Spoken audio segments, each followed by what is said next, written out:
unmute myself there.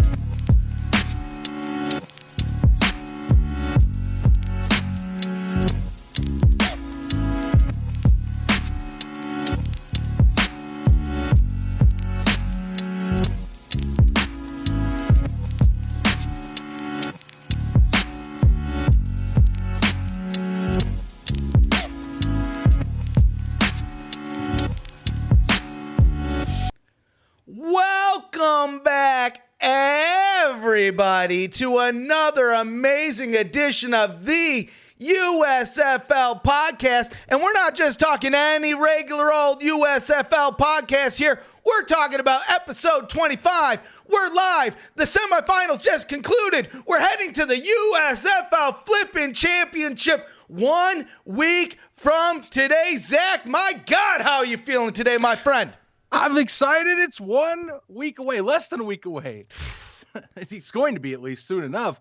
I can't believe it. We're finally here. And, I'm just happy that we're going to do, before we jump in to next week's episode that's going to be on location out there, we get to do one live. We get to wrap things up. We get to talk about yesterday's exciting 2 playoff matchups that are going to lead up to, I think, maybe for the way we predicted at least, a surprising setup of 2 teams. Although if you're, as some of us have said online, if you're familiar with both versions of the USFL, maybe you aren't surprised at all that this happened in the fashion it is. I'm just saying, great stuff that's going to be lying ahead for not only the show, but for the league itself. And we got about 7 days. I mean, 7 days technically. I'm waiting a few hours till, but here we are. Here we welcome are. YouTube. Good to see you guys again. Nice to be doing this live. Yeah. I love these live shows. I love getting to interact with you all. We both do love getting to act with you all in the chat and on here. Hopefully, this is an experiment for next year, so we'll see what goes down. Yeah, and that's the thing, Zach. We're wrapping up the regular season. Well, the regular season's wrapped up. The semifinals are wrapped up. We have 1 game left, and after that, we head into the off season. We're still going to be doing shows. We're going to be tinkering, and we'll probably be talking a little bit more about our plans for next year's, because here's the thing. No curtains. We're always listening. We're always watching. We know the things you like. We know the things that some of you might not like. Maybe the intro might be one of them. I don't know. But we're going to be making some more changes. We just want to get bigger and better as we head into the next season. But before that, like I said, we have 1 week ahead of us. If you enjoyed Spring Stock, it was so nice. We're doing it twice. This time, Summer Stock 2-day event. So a week. Less than a week, really, for the kickoff of Summer Stock. Yeah. So Saturday, July 2nd, 2 p.m. Eastern, you should all come on down to the Pro Football Hall of Fame and hang out with your good old friends, Zach and the ref, because we're doing a tour of that bad boy, and we want to do it with you. Tickets are $33 at the box office. So basically, meet up a little bit before 2 p.m. Eastern. Come hang out. We'll probably wait a little bit after 2 before we go just to catch any stragglers. But if you didn't see, and Zach, I'm sure you did, though, the Pro Football Hall of Fame has been adding more and more USFL goodies. We saw the Scooby Wright cleats in there. We saw the trophies in there. We got a bunch of goodies from the old league. And, if you're just a fan of football, whether it's NFL, XFL, CFL, it's the Pro Football Hall of Fame, not the NFL Pro Hall of Fame. Yep. So there's plenty to see there. And, it's just an all-around good time. And I was thinking about this the other day, Zach. Somebody brought this up in the Discord, which, by the way, link down below. I haven't been in easily over 20 years. Once I started doing the math, then there's a lot you need to catch up on. Because I know I was a child when I went, so that eliminates me going at 18, which sadly is 20 years ago. Oh my God, I'm getting old, folks.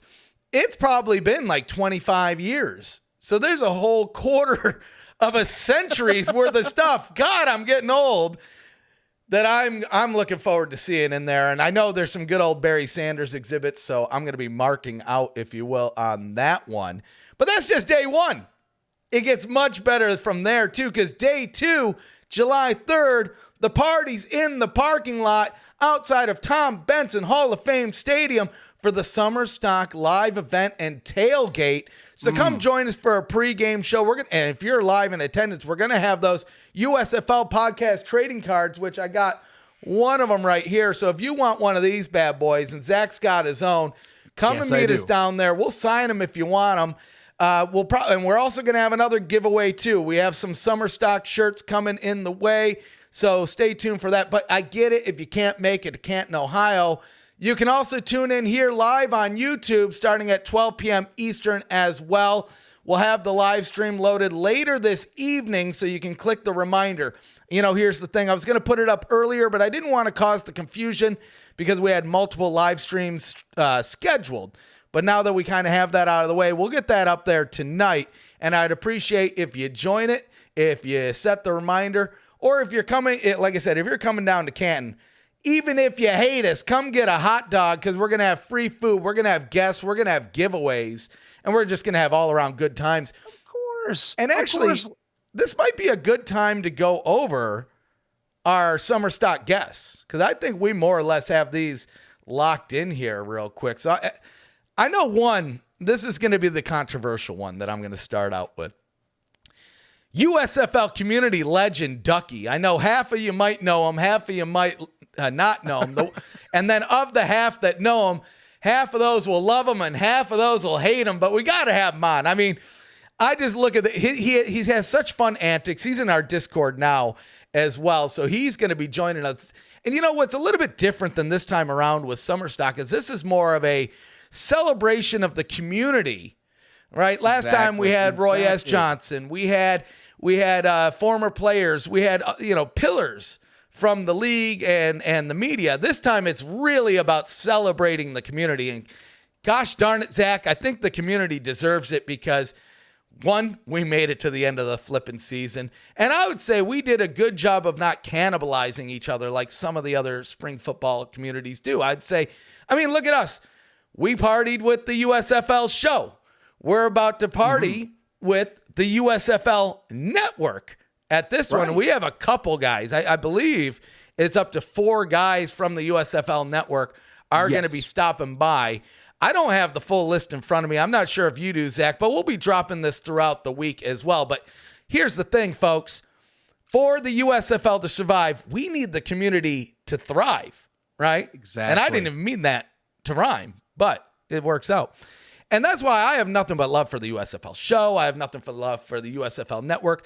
And another one, USFL Reddit, which, Reddit is a huge part of any community. If you can have a successful Reddit, subreddit, if you will, things are going well for you. And the guy that runs the USFL Reddit, he also runs the XFL Reddit. So you probably know him online one way or another. And I'm looking forward to meeting him in real life. Zach, I know you had a chance to, what was that, at a Browns game last year? Yeah, I got lucky. I was, at the time I was with Belly Up Sports and I was helping them do a giveaway of sorts out there at a fan tailgate. And at least one of them, if not the main mod, he comes out and he's like, "Hey, he's like, I didn't know you were out here." He's like right down the road or in Cleveland, the Cleveland metro area. So sure enough, he comes up, we took a selfie. It's just one of those surreal things, you don't expect every day to meet someone that you talk to online as an online friend. And then, that kind of manifests itself. So yeah, it'll be nice to catch up with him again. Dude's real chill, loves spring football just like the rest of us. And when it comes to Reddit, or he runs his own Discord too, it's all about the goofy wackiness of the entire thing of it and the discussion along the side. So he'll be a great person to chat with us on the live stream. This next one I'm looking at here too. This is another one I'm excited to meet in real life. And it's mainly because this goes, I think, before the USFL. This guy's been in the spring football community. A lot of you will know him from his football collection. He's got one of everything, but we got Seth Lessons joining the show as well. Beyond collecting the footballs, I got to say, he's been doing a pretty good job breaking down the ratings, adding, I think, some much needed context to the ratings throughout the season, because not only is he diving into the numbers that the USFL is pulling in, but he dives into things like, all right, what is Major League Soccer? What's F1 doing? And things like that to really start to calculate what do the numbers really mean, and what are they worth? What are they worth? You know what? So we have a question in the chat here from I'm gonna butcher your name, Mitridate. I knew you were gonna put this one up too. Can we eat pizza at Summer Stock, or will we be cut? You know what? Feel free to bring as much pizza as you want. Wear your Mahler's gear while you're doing it. Let's send a message to Coach Kirby Wilson that there ain't nothing wrong with no pizza. Remember, guys, Kirby's not there, so he can't go after you for choosing the pizza over the chicken salad. You'll be okay.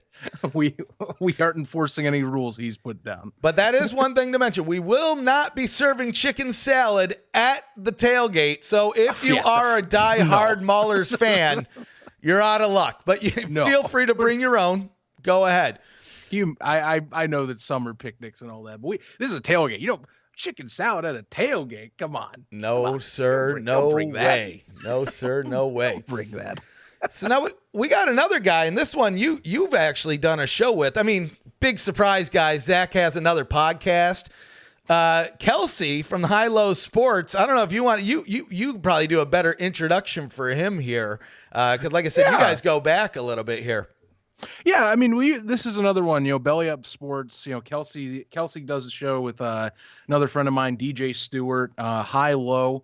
And the way that they've described it, it's they search high and low for sports stories that you don't always talk about. And I think it best describes, and they talk about anything. They'll talk UFC, Olympic coverage. They did a great job with that last year, by the way. They've been fascinated with the USFL. They've had me on the show for that. They do NFL, you name it, they do it, and they'll do any other stories that you can't even think about as well. By the way, I mean, like Black History Month, they did an excellent job doing special guests that cover the importance of that culture in the sport.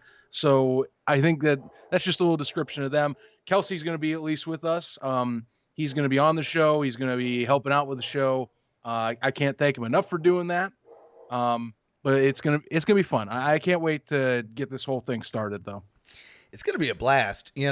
Like I said, this is really just a celebration of the community. But as part of that, we had to have some of the newsroom crew in attendance. So I'm looking forward to meeting in person again, James Larson and Jake from Our Den Podcast. Mm-hmm. James, which a lot of you probably will know, he's been helping us big time doing the recaps for the games.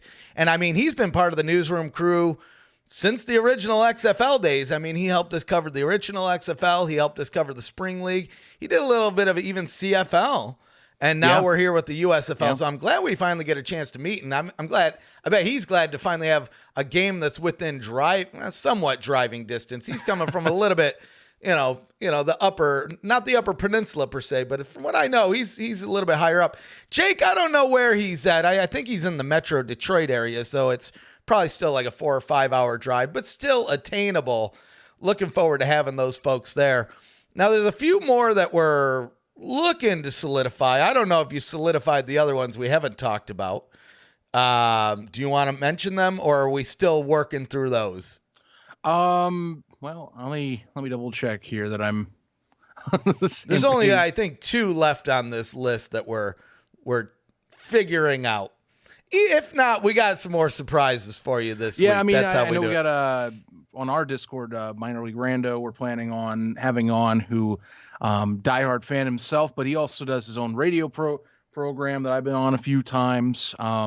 He's more in the Alabama area, so he's right up the road from Birmingham. I believe in I want to say Huntsville, or no, Montgomery, one of the two. One of them. He'll probably get at me for saying one of these two wrong. But yeah, dude's definitely gonna be a solid guest. I believe he's gonna be there, but we will double check. And then he goes by Trader Ray online. But my buddy Ray, who, if you guys have watched any of these broadcasts and have seen the Buckham signs, the Giddy Up signs at the Stallions games, have you ever seen the man with kind of like the Birmingham Airborne, with the Birmingham Vulcan jersey? It's like their G League team. That group is called the Thoroughbred Tailgating Group. They are the most diehard group of Birmingham Stallions fans you'll imagine. I've been to their tailgates on a week 4 occasion, and it was great meeting up with them. They just love the sport of football in Birmingham, because I mean they were Iron fans too beforehand. But if all things work out, we're going to try and have at least Ray, who helped set this whole thing up there, and possibly partner up, because they did have a small representation of them there for the playoffs. Not sure how big it is, although with the Stallions being there, that might change. We'll keep you posted on that. But Ray's a fun guy. I'm looking forward to it. I'm just looking forward to having a good time. Even if nobody shows up, we're going to be partying online, and we're going to see a championship awarded here in, well, the summer technically, but for a spring league. And then we get to ride into the 4th of July. I will say I'm a little bummed, Zach.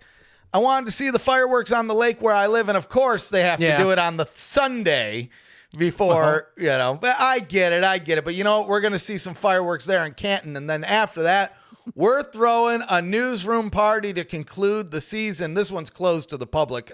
Hate to say it, but this one's more for you, James, Jake, all the people that helped us make this a reality. We're partying at the football-themed Airbnb. I'm getting out there Thursday night, and I was actually talking in the Discord. One of our, I wish I had his name, but one of our members of our Discord, his grandma owns a restaurant in Canton, Ohio, the Arcadia Grill. So free promo for you. Okay. But I did tell him I'm dropping a review Friday morning on if I like it or not, and I'm not going to hold back. It did look good though, Zach. It looked like my kind of Midwest breakfast. So I'll keep you posted. Nice. If it's good, we all have a place to eat. If it's not, sorry, kid in the Discord. I'll tell you.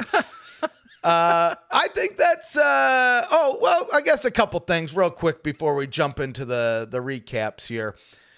If you're on YouTube and you haven't subscribed to us yet, I really don't know what you're doing, but here's the deal. It's real easy to do. Hit the subscribe button, click the bell. It builds morale. And here's the real skinny, folks. Once we hit 5,000 subscribers, we're giving away a USFL jersey of your choice from the USFL shop, and they're all out of pre-order now. So here's the deal. We get to 5K, you get a free jersey. And since we're, social media, if you want the news, you should be following us at USFL Podcast, Facebook, Twitter, Instagram. And we're posting all the goodies. If you want to see when we're going live, all that fun stuff, make sure you're following us. But I think it's time to jump into this. We had a nice little intro, nice little conversation about summer stock. Let's talk about the season before we get into the semifinals here. I mean, thumbs down, thumbs up, thumbs in the middle. How are you feeling? So, we made it a full season. To me, we did. That's a thumbs up, right? We made it a full season. Not a lot of people can say that. There's different reasons for a lot of why they can't say that. But, for the first time in a long time, we saw a full 10-week season. Initial thoughts, though. Well, to be honest with you, I'm overall positive still, and I have hopefully tried to stay as close to going both sides on the discussion as possible to give you things that I hopefully want to see for next year. And overall, the football product has been there. It's hit what I wanted. I've been satisfied completely by it. Broadcast quality has been overall pretty good. There were one or two broadcasts I know people either was beginning or I had one or two on USA that I think some were talking about that weren't as great. But overall, it's what I expect in a football game. And I love the crews of Joel Klatt and Kurt Menefee, along with Jason Garrett. Surprisingly, Jason Garrett, that is. Yeah. And then of course Jack Collinsworth on the calls. Those guys are great. I loved all those elements. The TV side of it, as expected from TV companies, but Fox owns it. It did everything I wanted, I think, at the end of the day. Out of the ballpark in terms of that production. When we were there, Stallions games, that is, I was very satisfied with, home games. Crowds were getting into it. I really like the atmosphere, if you can get people in the stands. Something I keep on hearing, though, and I kind of want to see how they adapt to this. And this is just from conversations I have with Tom Abraham, by the way, does a great his own show on 97.7 FM down there for Tennessee Valley, ESPN. Is that I guess local marketing has not been focused on as much. And I understand some costs were kind of pulled back. This goes to, like, say, the fans in the stands for neutral games. This is kind of where I'll say that's like the one thing I think they need to focus on. And it wasn't. It fully now has to be a focus after you saw that Sports Business Journal showed off NBC's view of the league, because both TV companies, by the way, they loved it. Yep. They think that they like the product this year. NBC went as far as to say it's profitable for us, which if you have a business partner talking to you saying, yeah, this is great, we're making money off this, as long as Fox is getting their fair share, then things are going pretty smooth. But they even said the crowds, they want to see addressed too. So something's going to be done in that regard. I think everyone at this point has put in their own 2 cents about the crowds this year. And I'll agree. Yeah. At the end of the day, natural crowd noise adds a bit more to the atmosphere than throwing in a canned fake noise. But they expected to do this during the first season that way. And, it happened. That's what year 2's for, I hope. Exactly. And, I want to kind of see how they address that. If at the very little, I want a little more local marketing. I want at least guys that are down on the ground, even if they're not in their city, showing, hey, you do have a team. We are trying to get there. We just have a process we're doing. Otherwise, besides that, like I said, TV fantastic. I thought the product was fantastic. And then I think the rest of this stuff will come to the players side of it. But really, I think a lot of the few concerns I have with the players, it really comes down to what their union does this off season. Right. So, in terms of like housing, in terms of, are they going to get increased pay? What are the benefits? That's already that process has started. So, I was going to make that a point, except, well, the USFL union that was just formed with the United Steelworkers and United Football Players Association helping support that's got its own thing. Overall, though, it's trending upward. I mean, For sure. all year, we've had mostly up and maybe a blip here or two, but that graph, it's a upward trend. You can't be disappointed if you're a football fan at the very least. Well, and this is the way I look at it, right? I hearken back to Daryl Johnston's comments before the season. Season 1, get on the field. Season 2, get better. Season 3, 100%, right? And to me, they did just that. Good start, but there's a lot to build on. But they have at least the path to get there, right? Oh, yeah. We don't know what next year is going to look like. Is it going to be all 8 teams in their home markets? Probably not. I'm going to go out on a limb and say probably not. Speculation zone, of course, but probably not. Will we see a second hub? At minimum, I think so, right? And so at minimum, now you at least have 2 home markets to where you would think that would push the league to hire more resources in that second market. Second comms people, more social media people, more people on the ground maybe it's not in all 8 markets, but you're starting to get that build. Now, season 3, I think you really want to try to have all 8 teams in your markets.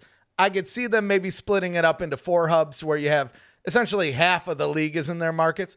Time will tell. I would love to see that next year, but it's hard to say. These are all the details we're going to get in the offseason, though, and that's what I'm really jived about, right? We're already getting stuff kind of leaked out, or at least thought processes of what they're doing. Again, the leading theory right now is that 2 hubs sounds like what they're going to do. And this is just the leading theory. There's nothing truly confirmed. It's all been a lot of thoughts and discussion points of what maybe they want to do. Well, I will say this. I have heard from, I would say, a pretty reputable source that the 2 hub thing is probably a reality. And clearly it's going to be in the north. And one of the teams is not heading to the championship. That's all I'll say. Well, then, so we'll leave it at that. And this is fascinating to me, because I was going to add on that Daryl has done 2 bits on this, and one of those now seems completely discredited if you're for the source that I believe you and I are talking about, because Daryl, they did a little bit of a mini presser in Cleveland when they arrived. Like at the tail end of the week before they went to the playoffs here on Saturday. And Daryl discussed straight up, I believe it was Cleveland.com, if I remember who was discussing with him, that Philadelphia was in mind, or at least that it's it's like, I would like to see one in Philadelphia maybe. But if that's the case, if the source is right, then Philly might not be there, which, okay, fair enough. be frank, I didn't really want Philly. When I heard that, I was like, I don't think Philly's your go. I'm still on the firm belief that they go to Detroit. There's just so much there that makes me scream, yes, the same thing can work, what you did in Birmingham. Again, Detroit, what is it? It's a city that's looking for a comeback. It's looking to show that it's on the rise again to get rid of a stigma. That's what Birmingham was doing this for in the first place. That was part of why they chose this, because they got the national ads to show that they're a city that's here and now, and you should come and visit. That's what Detroit should do. They also have, of course, Ford Field. What does Ford Field have? A dome that removes any weather issues, and it also, especially in the early part in April, where that could still linger, possibly. It's less likely since you don't have a February through April schedule, but I'm saying those two factors, and the fact that Michigan... real quick. Yeah. You know what else Ford Field has? What's it got? A losing football team themed after a cat. Yeah! Getting right in! I mean, it's a perfect fit there alone. It's funny, too. Some of you might be wondering, hey, Zach, why do you got that Invaders shirt on? I thought you were a Panthers fan. Well, joke's on you. The Panthers and Invaders merged in 1985, so they are technically still my fan base. I rest my case. But, it does fit it fits well into that stigma. And here's the other tidbit, and I agree with Daryl on this. Michigan was arguably the second most represented fan base in the USFL. You can make a clear argument. I mean, I saw, for what it's worth at least, I saw a decent amount of Michigan fans that would come down to see their team down in Birmingham, Alabama. That's impressive in its own right that the city or people traveling down chose the Panthers. I just think that lines up. There's no skew on any fan base. I mean, you having to watch a team neutral site-wise from your own home city and you can't go. I feel you, but Michigan seemed to embrace it even with the losing record. I don't know if it's just the losing stigma. It just rallies the troops together, but I'm telling you, that's where I would go. And plus Jeff Fisher, being in a local market and being able to advertise himself in Detroit if he wants, if they do what I hope they do, by the way, and get him on the ground and get him into more stuff locally. That's good. If he's around, though. If he's around. So we did hear, that was the one thing. We did start getting a little bit of insight into potential coaching contracts at that last game of the season, because it was in the broadcast. They had mentioned that Fisher said he was going to talk to the league about a season 2. So this leads me to believe that there's different contracts in place for some of these coaches. And it looks like Fisher may have been on a 1 year. Now, I hope he returns too, especially, like you said, if they do move to the hub and the hub is in Detroit, because I wouldn't mind that either. Well, especially I know people in Detroit, so it makes, at least for me, it makes it a lot easier to travel there because I know people and I can couch surf and do all those fun things and save some money. But back to the season real quick. One of the other call outs here that I have, and this is, I think, the important one, because this kind of makes or breaks it for the league. The quality of football was good, and it only got better throughout the season, right? There was a few shaky moments in the first. We called it, though, Zach, before the season. It was going to happen. We said first 3 weeks, it's going to be a little bit rocky. And I mean, we saw some good play throughout those first 3 weeks, but after that, I mean, more or less, every team but the Maulers got their act together. And even the Maulers, you know what? They squeezed out a win. We didn't have any teams get shut out of the season, right? I mean, that's a positive. We had a couple stinker teams, but even at the end, the Panthers and my Gamblers ended up squeezing out a couple extra wins, regardless if it's because the teams already had their spots clinched, whatever. It doesn't matter. We got the wins, and that's all that counts. But, looking at season 2, we have a couple things going on. I think we're going to see a good amount of these guys move into the NFL, some of which might stay there permanently, some of which might end up back in the USFL before the season starts. We're going to see new players jumping on board, right? This is really the first time now we have an established spring league, meaning going into their second season, where, hey, the NFL draft's done. What am I going to do? Well, hey, these guys played a full season last year. Let me go give them a ring. Let me go send them my highlight tape and maybe end up the quarterback for the Houston Gamblers or the Michigan Panthers or the Maulers, one of these teams that maybe needs a little bit, a few adjustments on offense or defense or whatever it might be, right? And I mean, we're living in a time now where college guys have endorsements already too. So I look at that as a potential factor as well. So you might have some of these guys that had some type of endorsement. They didn't make it to the NFL, but now that gets brought into the USFL, which endorsements are a good thing if you ask me, because it brings more eyes on the product, but on the person that's endorsing it, which in this case would be a part of the USFL. Either way, everything, the fact that we made it a full 10 weeks, the fact that we're already past the playoffs, and now we're heading into the championship, the USFL gets at minimum an A- from me, right? An A-. There's room for improvement, maybe a B+, but there's room for improvement. But I mean, if I compare it to every spring league that came before it, we made it this far, and we haven't heard true confirmation on season 2. But everybody in the league that's talking about it publicly is talking about a season 2. We have Larry Fedora talking about season 2. We have Daryl Johnston talking about a season 2. We have players getting ready for season 2 and trading cards and things like that. Season 2 is happening, folks. Yeah, I would. No way, it's not. Larry Fedora said way too much publicly to say it's not happening. I mean, sure, you can deny as a league, but when you have Daryl already talking about year 2, you have both. Here's the key thing beyond that. Again, I go back to the broadcast discussion. When you have both NBC and Fox saying that it was a satisfactory product in terms of the business side of it, and NBC saying, yeah, we're making money on this. Well, guess what? I still would want to make money, and it's a 3-year deal. So if they were happy with year 1, odds are they're going to be like, look, Fox, as long as you're doing year 2, we're on board. Just tell us if you don't. But right now, we're under the assumption year 2's happening. We'll work with you, because they already are going to be. Again, their point on attendance, they are already going to be talking with them as the year goes on for prep. But I digress.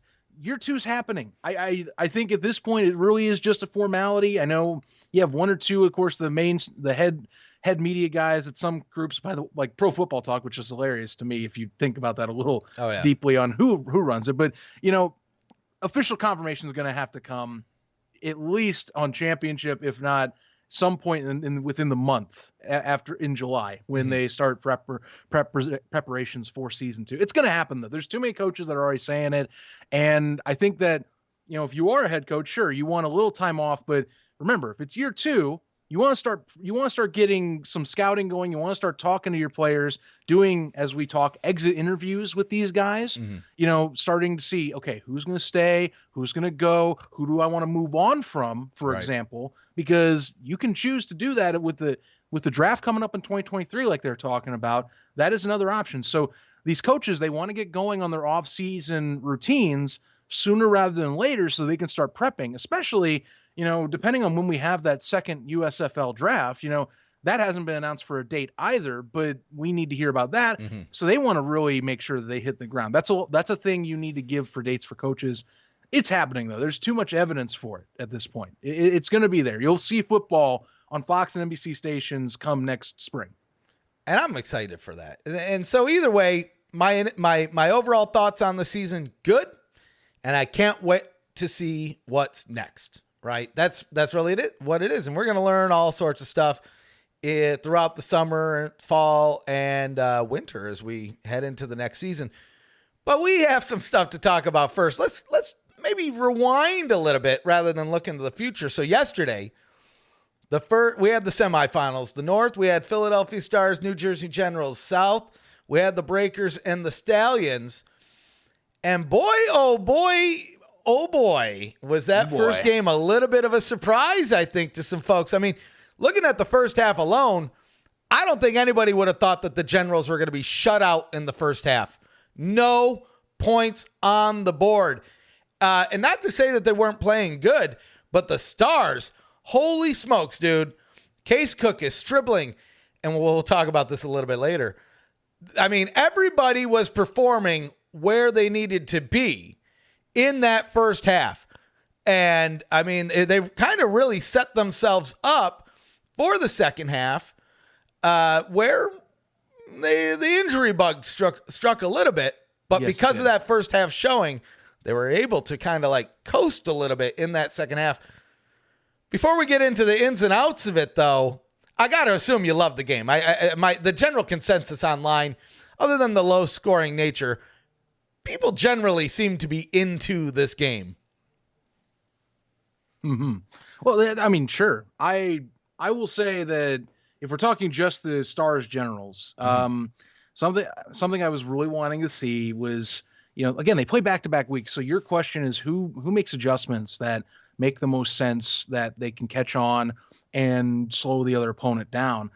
And part of that to me was that, Philadelphia was talking at the beginning of the game. This is the beauty, by the way, of miking up coaches, miking up players that we get to hear. We get to hear stuff we haven't before. And I love this for the sake of diehard football fans.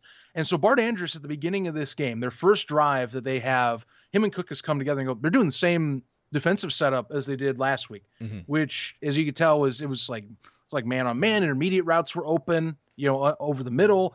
They were able to do what they wanted because it sounds like, and this is just from what I'm gathering, New Jersey didn't change much. At least that's what I could tell. They didn't do much to change up what they were doing. Now, credit offensively, Philadelphia didn't go off for 23 points. They had 19, and they had part of that come off of of a punt return. Yeah.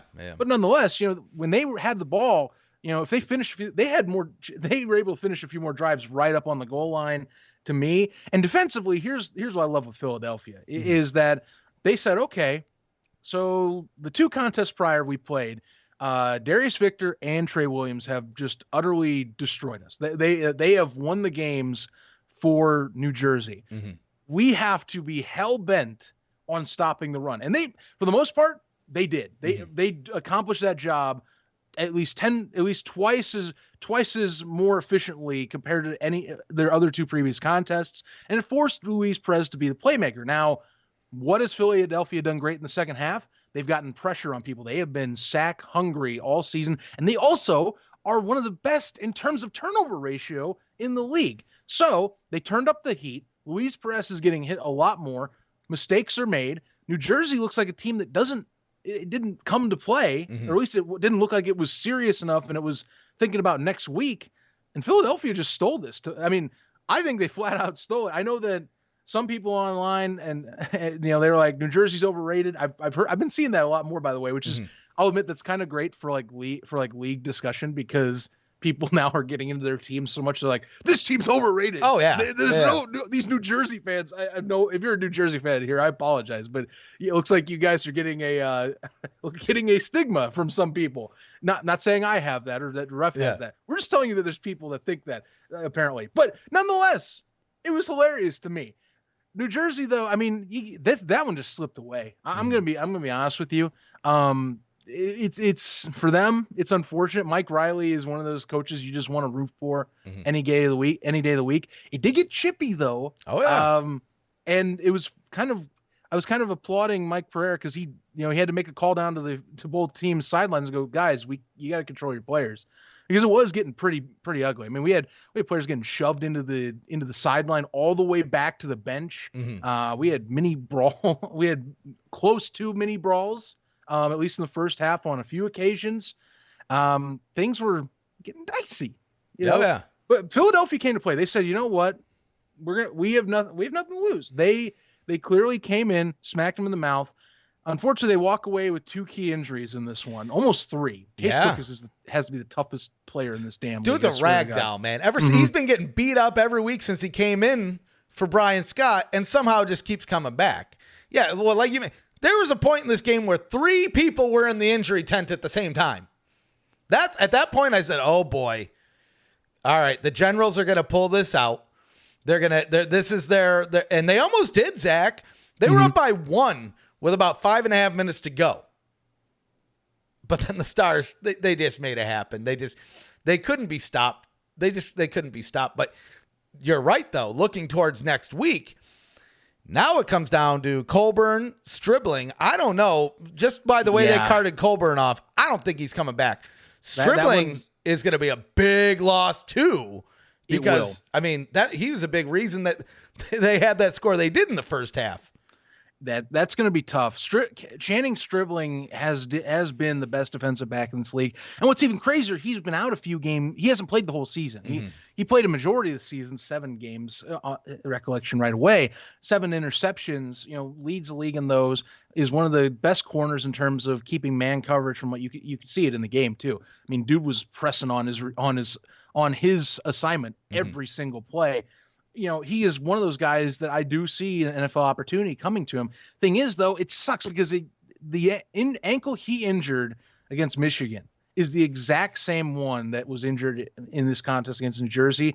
And I don't know how aggravated it is. That's the only thing. It really depends on how aggravated it was. I don't know if they didn't return him. I know it was a close contest. So honestly, if he was okay to go, they would have pushed him out there. Because again, Philadelphia was playing with that. They had nothing to lose and they weren't expecting tomorrow. So you don't play safe like that in a playoff game. This wasn't week 10. So his status very much in question. And I'm with you. I think Matt Colburn's out, no matter what. That when you have to be carted off by your own players in that fashion, you got to play it safe. And I think for Matt's sake too, and this is another factor I think that comes in as well. Not to say that you don't want to play for your team, but I almost think of like the college football mentality where, okay, if I have an NFL opportunity, and I want to be making sure that I can find any way to get on a camp, and this is what I was hoping wouldn't happen. I know injuries happen. I was really hoping this wouldn't, but you got to start worrying then if you want to get that opportunity about next year as well. I hope they're healthy and I hope that they are able to play, but if they can't go, then for them, it's, support the team, get yourself healthy so you can get that chance. Those two will definitely get looks, especially Channing Stribling. He will definitely get a look because good DBs are definitely, they're not a dime a dozen. Running back is a very much heavier competitive position, but I want both of them to go and succeed, and they need to have their health to go do that at a camp. It's gonna be great to see these guys get picked up. But yeah, you're right. There was the injuries that we saw yesterday. Well, because there was even a scary moment with Darius Victor, right? And it's like, yes, I'm like, oh no, not now, of all Darius time, Victor not and Ahmad now. Dixon, both of those. That was really. I'm glad that that both got up because I really thought it was going to be someone was getting a cart out. I didn't want to see that. Right. That would have been horrifying. But either way, stars, are the stars aligned? I mean, it feels like they are. I know these are two different leagues when you look at the new USFL and the old USFL, but we got to call it out. I mean, the stars are pretty represented in the USFL championship, right? No matter what iteration you're looking at here. But now we have the next game, Breakers at Stallions. And I thought, this is this is the third matchup this season that we've seen them play. This is the most entertaining of them all, I'd say. And this is the best the Breakers have looked against the Stallions all year. Looking at the end score, 31-17, Stallions pulled it out. You would say, the Stallions ran away with it. Not really so much. It was a lot closer than it might seem. I mean, the Breakers got the early lead. They led in the first quarter. Not by much, but they got it. But I mean, the Stallions, either defense and offense, 3 touchdowns in the second quarter. So that made it 21-14. Still attainable game. But man, 3 touchdowns in a quarter is a nice way to head to the half.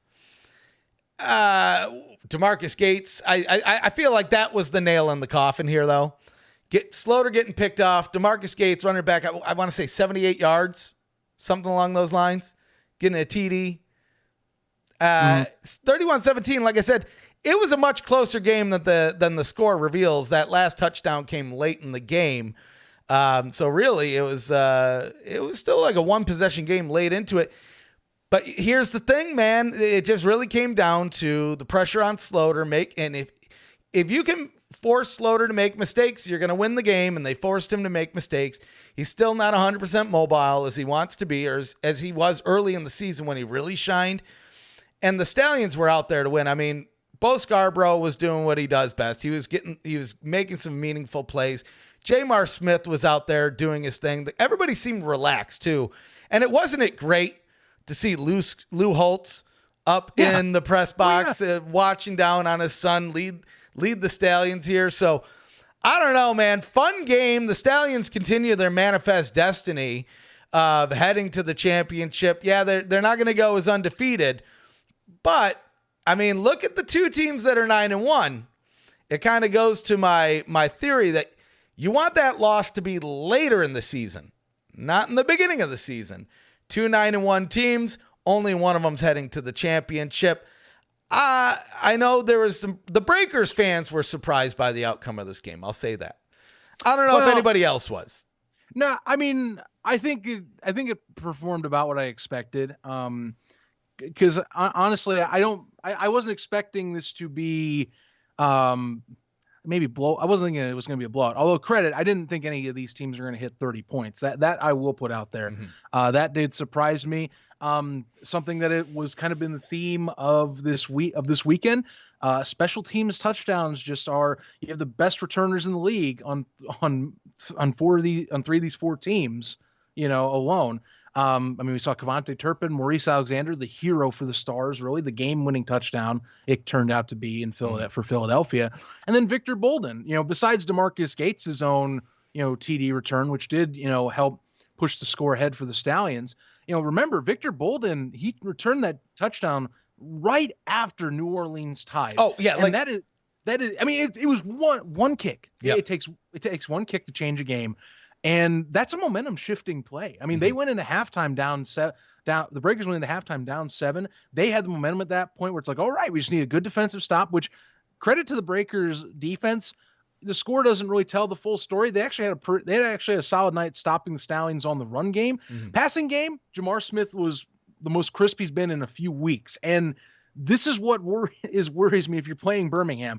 If you let Jamar Smith get hot and he starts throwing dimes, or if he starts throwing at least above average, he usually, it depends on kind of the flow of the game for him. But if you let him get into a rhythm, he can pick you apart. He has the receiving talent to pick you apart. Bo Scarborough, if he can catch footballs, you saw it too. He had a few catches. I was like, all right, he's getting better at that, aspect of his game. Big bulky guy out in space, he can break you apart too as a safety valve. So they have a lot of weapons to kill you with. And that's kind of eventually what happened is New Orleans just kind of got a little overwhelmed at the end.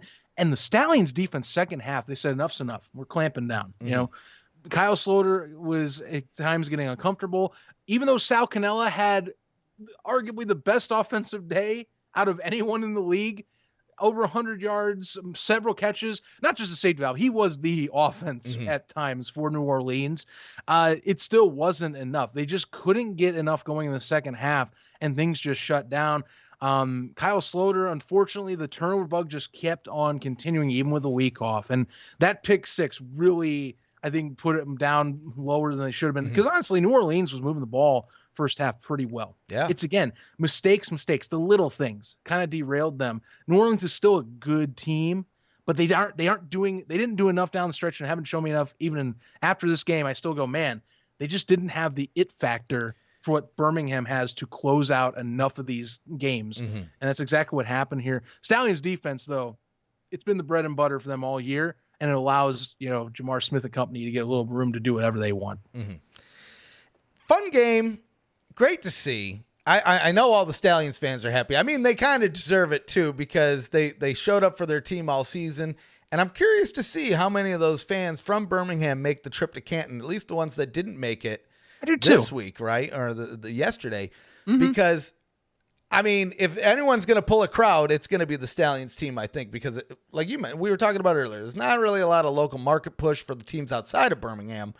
And so, I mean, let's get them there. I still kind of wish we were seeing the Stallions and the Generals just to have a repeat of week 1, cap it off the same way we started things out. But I mean, if there's any other team that should have made it, it's the Stars, just for the reasons we mentioned alone. Yes, 2 different leagues, but it's hard to say that the Stars don't belong in the championship when you look at the old version of the league. Oh yeah.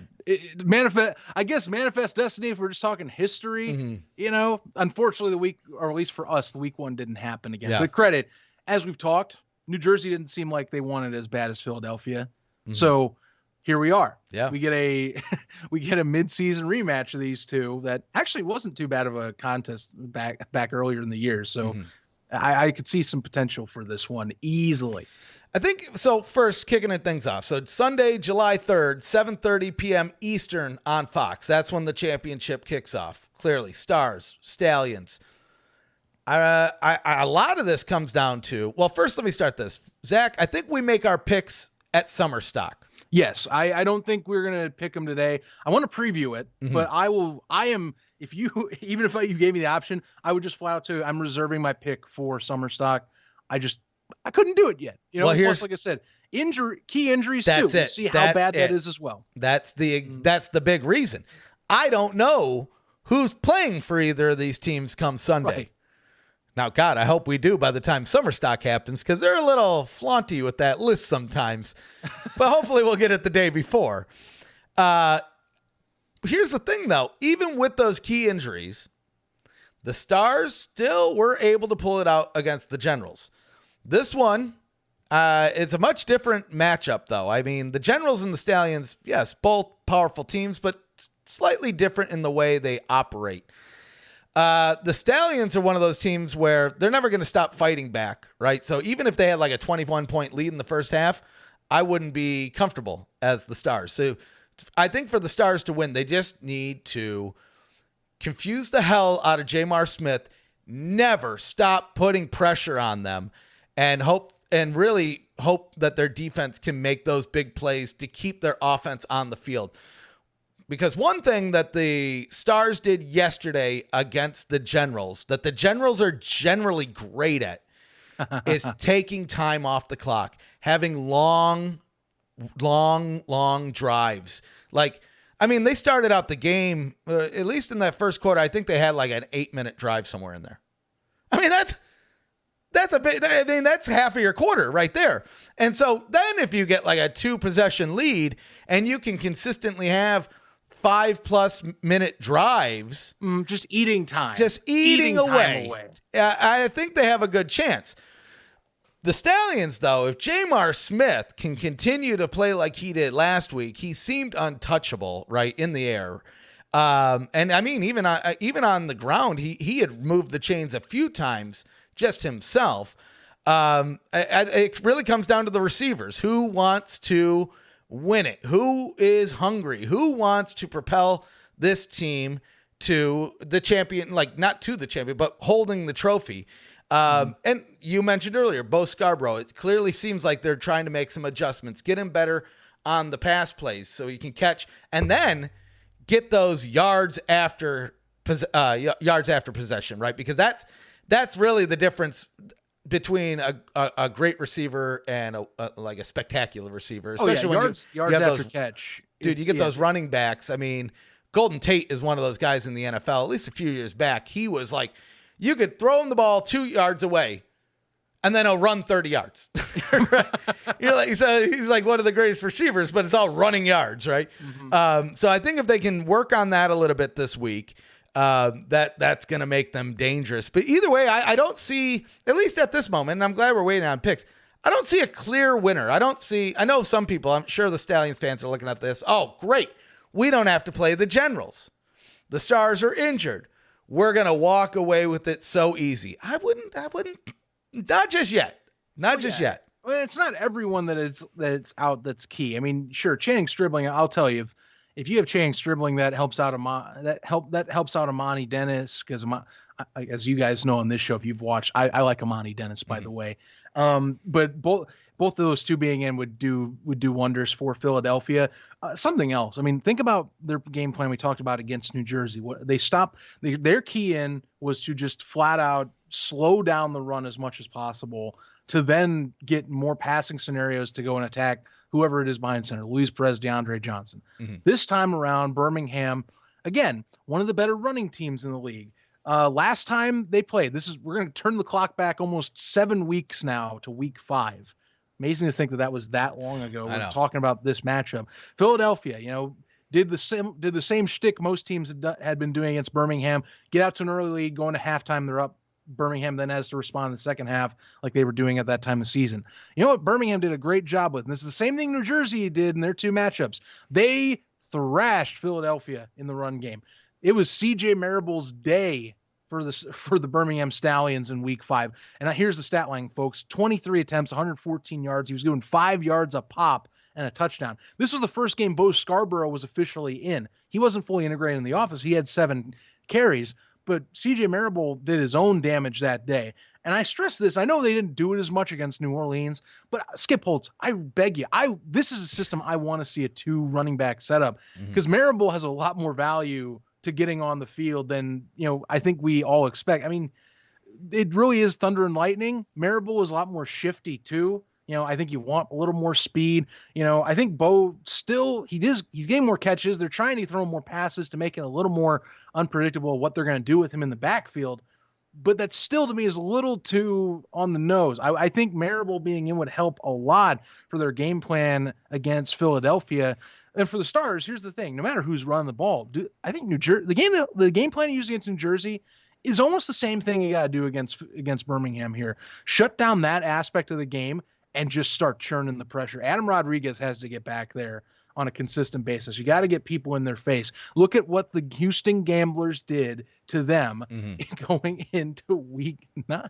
You have to get in there and you just have to disrupt. You have to make Jamar Smith start getting frustrated on a regular basis and getting out of his rhythm. I know him and Holtz have a great relationship and chemistry on the field on kind of figuring things out.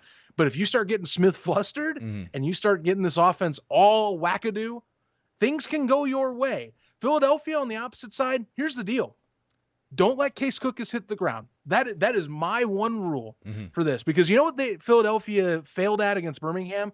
Case Cookus was being surrounded almost every single play in the second half. It felt like Case Cookus had little to no time whatsoever.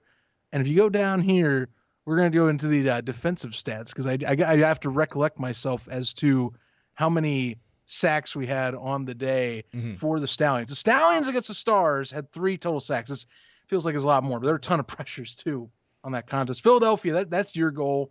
Case can't keep taking hits. I know dude's tough as hell, but clearly when that back injury came up, it was like, okay, well, now he's taking a lot of hits. Like this is your one good clean shot away from maybe getting extended time off, or not. Maybe he comes out and he tries to finish. Cookus is almost coming out as, like, to me, this is like the Brett Favre of the USFL right now. Some dude that comes out, he's like, you know what? It doesn't matter. I got to get out there and sling the rock. Or the Matthew Stafford, if you guys want to talk about, a different era, obviously. Golden God. Either one of those dudes, freaking grinders that they just are like, we have to be on the field. Unless I can't walk, I will be commanding that offense. That's the whole shtick with Case Cookus.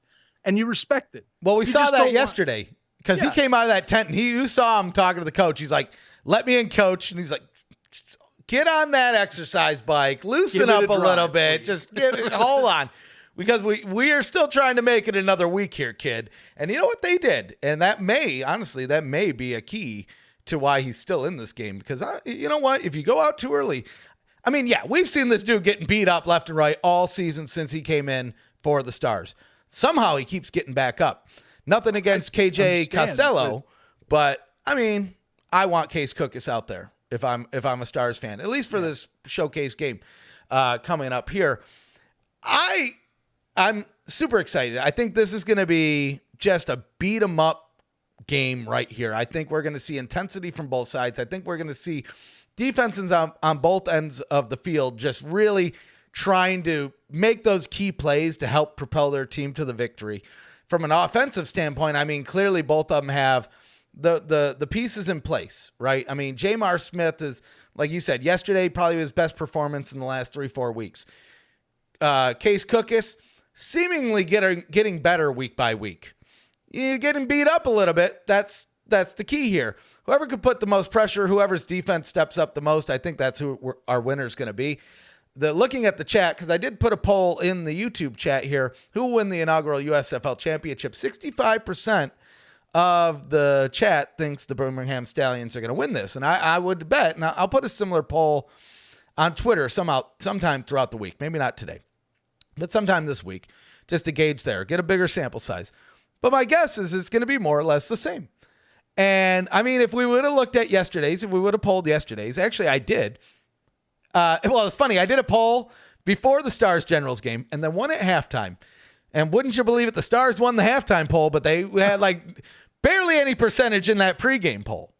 And I bet, this could be the surprise. The Stars could be that shocker team.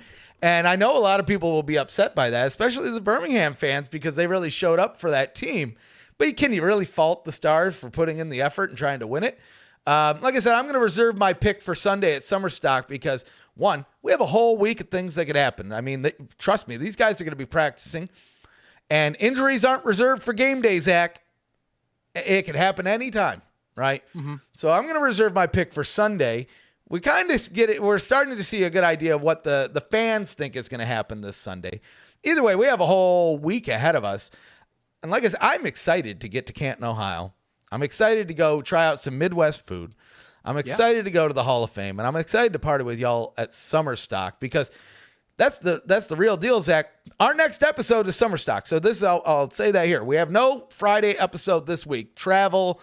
But I will say I will probably be dropping videos on Twitter, as I'm traveling, as I get in Canton, if I see anything fun while I'm down there. And then clearly we'll be dropping videos on social media for the first day of Summer Stock while we're doing the Group Hall of Fame. But then Sunday, 4 hours minimum, 4-hour minimum live stream and tailgate. Can you really fault us for taking the day off? But that's why we're doing the recap and preview today, right? Right. You'll already know all the information by next Friday anyway. I got stuff I got to organize so we can do this too. You know, I'm not just flying this one. I'm road tripping it. I'm able to drive this. Yeah. You know, I'm going to be out in Canton. It sounds like it's kind of funny because this might not even be my first Canton trip of the summer because I think at this point it's almost like cliche. We have to throw up Major League Football because we just every episode now it's like we have to throw a reference. But no joke, they're playing in Canton, so like. I guess I'm going to be checking out the stadium for that too. But no, I'm coming for the championship first and foremost, ladies and gentlemen. And we wanted to make sure that A, we get our instant reacts, and B, we get to prep a little bit more, make sure we get the best possible outing we can, just like spring stock. This time, we're hoping the weather stays. It looks good. I don't want to curse it too much, but I'll just say things are seeming to trend in the correct direction that we want to have to put on the event that we were hoping to put on back in April. So, I mean, no offense, that's not even offending Todd English Pub, by the way. We just were hoping it was outdoors. They did a great job. This time we're hoping we don't have to last minute ask someone again to do that. What they did is all we're trying to tell you. Hey, real quick, switching topics back to something that I just thought about. I did love the fact of Joel Klatt clowning on Colin Cowherd because they were talking about flopping on the picks. And I said, you know what, Zach, we're not the only ones. At least we're not the only ones clowning on Cowherd. Man. I'll tell you this, though. If there's one person I want to run into at this championship, I don't think he's going to be there, but God, I hope he is. It's Colin Cowherd. And I'm going to give him a trading card. Man, he's going to have no idea who we are. I wonder how many Fox personalities are going to be there. Imagine, or NBC too. I mean, you would think at least some of them from that side would be. I know it's a Fox property that's going to be on Fox, by the way, on 7:30 on Sunday. But I wonder, because like spring stock, that was because it was in Birmingham. So I want to see how many travel up to Canton, Ohio. Right. And we happen to run into too, because that was pretty cool, by the way. Oh, yeah. Even if you were just a fan attending there, you were likely to run into somebody that was on the TV side if you just kind of kept your eyes out. Oh, yeah. If you hung out at Todd English where we did spring stock, I mean, it was just kind of a constant flow of different coaches, players, executives over at Fox and even NBC kind of coming in and out at the Marriott. So that's another thing I'm looking forward to is just kind of seeing the foot traffic around the stadium. Now, I am led to believe that they're housing all the players up in Cleveland for this, so that you might not see as much foot traffic prior to the game day, at least from the players, but I wouldn't be surprised if there's some folks staying a little bit closer that need to be closer to that game day action, or at least be able to get to the stadium a little bit quicker. I don't know, Zach. I think that's about the big news. The real thing that's coming up, like we said, we really hope you meet us down in Canton, Ohio for summer stock, at least day one. July 2nd, 12 p.m., 2 p.m. Eastern. So nice we're doing it twice. So nice. 2 p.m. Eastern. We're meeting at the Pro Football Hall of Fame. We want to tour that with you. But then Sunday, July 3rd, 12 p.m. Eastern, we're going live in the parking lot. The party's in the parking lot at Tom Benson Hall of Fame Stadium. Come join us for free food, guests, giveaways, and good times. But if you can't make it down to Canton, we get it. You can tune in on YouTube, which is another reason you should subscribe. Click the bell. It builds morale, and it notifies you when we go live, just like we are now, by the way. We're live right now. We're going to be doing more of these probably as we head into the next season. But we'll talk about that after the championship. We got to talk about some things, get some things in order.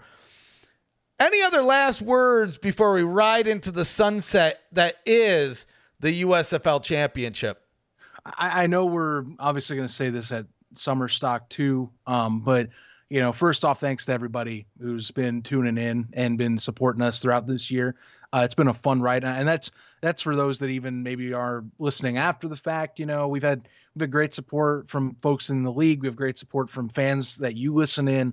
It's been a fun ride. I've been having a blast doing this. I do this first and foremost. We both do this first and foremost to have fun and enjoy the football and the product that is there and what we love the most, which is this sport. So we want to thank you all for that. And just secondly, I mean, I'm looking to make for an explosive game. I hope it's arguably the best season or the best game of the entire season that we get come Sunday. I think I want the atmosphere. I'm looking forward to it being electric. We saw with the playoffs, they did a little more production work with terms like pregame ceremonial stuff. And I'm hoping it's like that. Remember, guys, this is basically their Super Bowl. Mm-hmm. So this is the broadcast Fox wants to pump up. I hope it looks good on TV just as much as it looks in person. I think it will. And everyone here, I think we're going to have a fun time. Enjoy the ride one more week. And then we get to talk about stuff that we are going into the great unknown with, the off season soon. I'm looking forward to it. Like you said, Zach, thanks for joining us, everybody. Thanks for sticking with us. I mean, we'll probably do a whole show thanking everybody after the season's done on that alone because, I mean, the fact that, one, we made it a full season, that's great, but we met real friends along the way, a lot of which we're going to meet here in just about a week. But until next time, guys, sign you up. We hope you join us next week, Sunday, 12 p.m. Eastern for our next show, Summer Stock live on YouTube. So until then, let's just have fun and look forward to the championship, guys. Let's get hype.